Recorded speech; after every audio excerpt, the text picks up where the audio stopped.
కుటుంబ సభ్యులతో పడుకున్న వేరైన కుటుంబంలో ఉన్న సభ్యులందరినీ భయభ్రాంతులకు గురి చేసి దుర్మార్గంగా పోలీసులు చేయడం మేము అందరం కూడా గర్హిస్తున్నాం.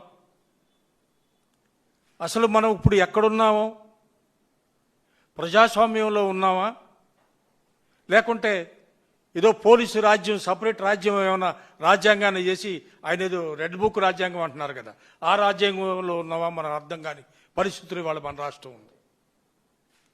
తప్పు చేస్తే అరెస్ట్ చేయండి, ఎవరు కాదంటలా. చట్ట ప్రకారంగా మీరు చేయాల్సిన పనులు చేయండి. అట్లాగే మీరు చట్ట ప్రకారంగానే మాకు ఇవ్వాల్సిన నోటీసు మాకు ఇవ్వండి.